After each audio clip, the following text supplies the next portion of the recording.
काय कृपा म्हणजे भगवंताची. आता भगवंताला सांगू आपण, भगवंता माझी बायको आहे. हनुमंतराय पाठीमागून आले ना, असा अट्टप टाकला म्हणतात त्याच्या पाठीमागून. ते म्हणे काय झालं हनुमंतराय, मूर्ख आहेस का म्हणे तू, तुला काही कळतं का म्हणे, कशाला आला तू. ते म्हणे माझी बायको हरवली. भगवंताला म्हणाले अरे त्यांची बायको द्यायला सापडी तर नाही आली, तू काय सापडून देते म्हणे. ते खातं माझ्याकडे म्हणे, चल तू फाईल इकडे घे म्हणजे. मला सांगा तुम्ही, आपल्या मागण्या कशा येतात, आपल्या मागण्या कशा आहेत, स्वार्थापोटी स्वतः पुरतेच मागतो का नाही आपण. पण संतांच्या मागण्या कशा नसतात. संत आज काय मागतात अभंगाच्या पहिल्याच्या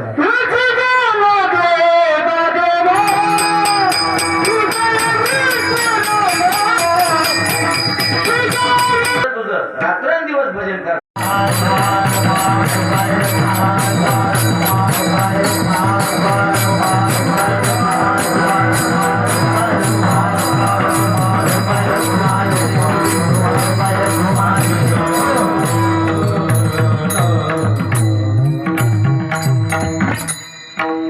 तुका म्हणे गर्भवासी सुखे घालावे आम्हासी गुण गाय.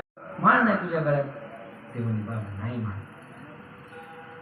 जाऊ दे म्हणजे एक विचारू का मी. तुम्ही विचारा बाबा, माळ माणसाला असते का गाढवाला असते रे.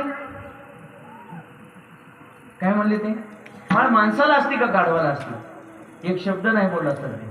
आणि काय म्हणला माहितीये का, बाबा एकच उपकार करा, आता मला गाढवाचं माणूस करा. काय करा, गाढवाचं मला माणूस करा. त्याच्यामुळे पवित्र माळ तुळशीची ही माणसालाच असते. आणि माणसालाच अधिकार आहे माळ घालायचा, बाकी कोणाला अधिकारच नाही. कारण की पशुला काय, पशु काय पाप पुण्य जाणती, उत्तम मध्यम भोग भोगती, पण एक उपजताची मरती, अंध होती पांघरुणे. पशु पक्ष्यांना काही कळत नाही. अनेक दिंड्या जात होत्या त्या ठिकाणी. त्या कुर्मदास रक्ताच्या थारोळ्यात पडलेला होता, थारोळ्यात पडलेला होता.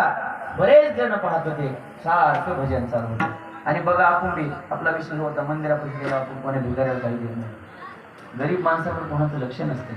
हे बघा, खरा धर्म आपला एकच आहे.